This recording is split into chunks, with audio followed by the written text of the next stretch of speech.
So, I'm on a typical business trip. I'm running between gates at Dulles Airport trying to make a connection. I got my wheelie behind me. I got my cell phone to my ear, my backpack on my shoulder. Anyway, I'm talking to my president and CEO, Kent Murdoch. We're talking about this, that, and the other thing. I finally shut off the phone, looking for the gate where I'm supposed to go, when my phone immediately rings again. This time it's my wife. That's the phone call you take no matter who you're talking to or where you are. She says, "Hey, Chess, you're not going to believe what just happened. A guy delivered 24 beautiful orange roses to our door. At first, I thought they were from you." Of course, I knew they weren't and became very curious as to who they were from. She said, "They're from your boss, Kent Murdoch, your CEO. 24 beautiful orange roses. Isn't that sweet?" And the little card said, "Heidi, a little something for you for all the little things you do at home so Chester can do big things for us on the road." How great is that? How do you think that made my wife feel about the work I do? How do you think it made me feel about my boss and what he does for me and my family? But here's the kicker. As we're wrapping up the conversation, she says, "Where are you?" I said, "Well, honey, I'm running to catch a gate, so I can make my connection." She said, "Well, don't you dare miss that flight. Those are good people you're working for." See, a little bit of appreciation. It just flat out works. In business, it always comes down to the bottom line, doesn't it? And what I'm here to tell you, and I hope you walk away with, is that recognizing and appreciating your employees just isn't something nice to do. It's now an essential part of keeping and engaging your best people.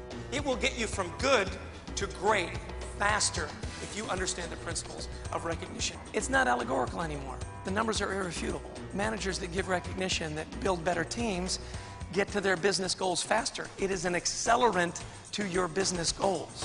Chester Elton is the author of several New York Times best-selling books that have been translated into 20 languages and are sold in more than 50 countries worldwide.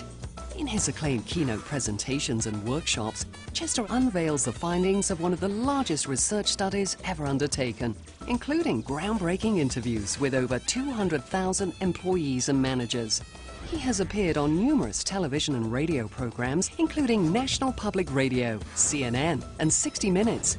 He's often quoted in leading business publications around the world. And no matter where Chester appears, his audiences want more.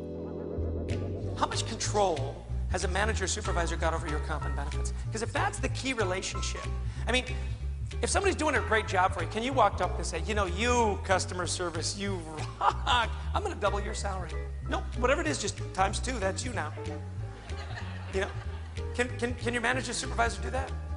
No, he's going to be lucky to get that 2.365% raise everybody else is getting. Right? Or do you ever say, "Listen, when it comes to teamwork, you rock.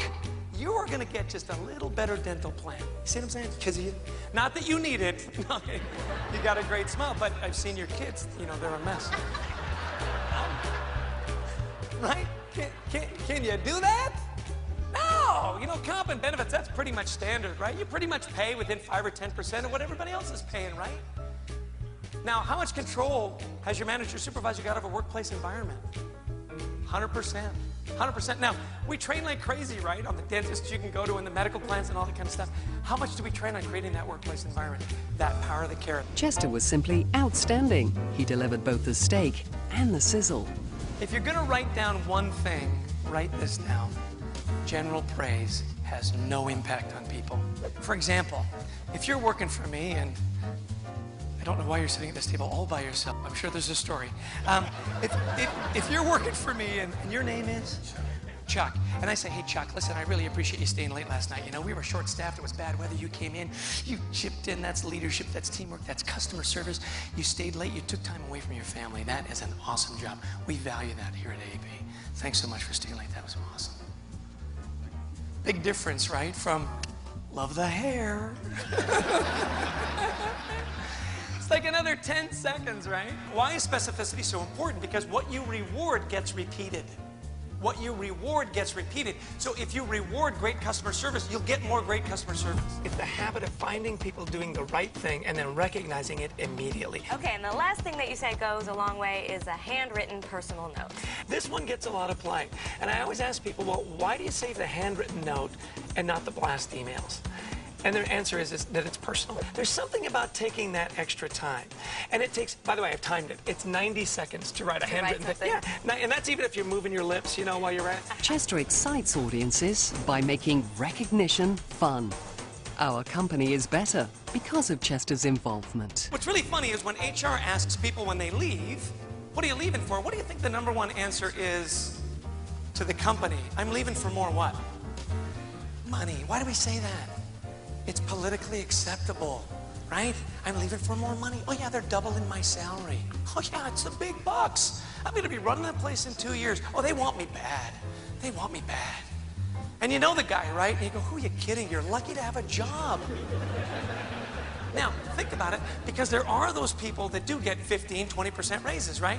So if the average is 3 to 5%, what it means is people will take less money to get away from a bad manager.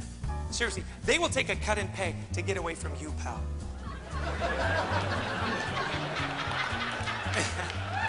Yeah, now, I'm just using you as an example.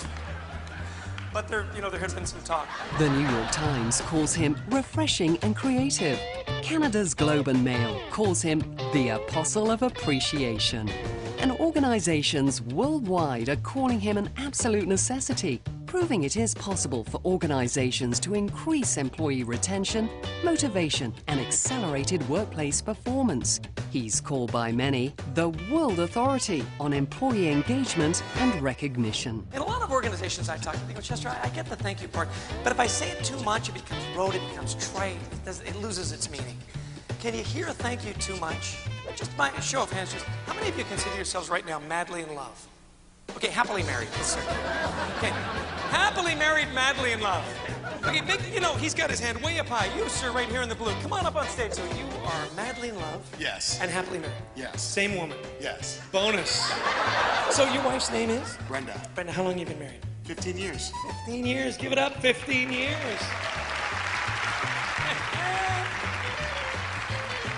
So, let me ask you something. How often do you tell Brenda you love her? 50 times a day. No, serious. No, yeah, so am I. Come on, tell the truth. All the time. It's too much. Yeah. No, seriously. I do this for a living, pal.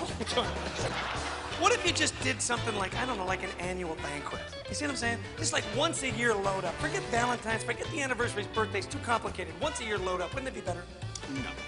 You think she'd go for it? Oh, no. No. See, we get this in our personal lives, right? I love you in our personal lives translates to thank you in the workplace. It's really that simple.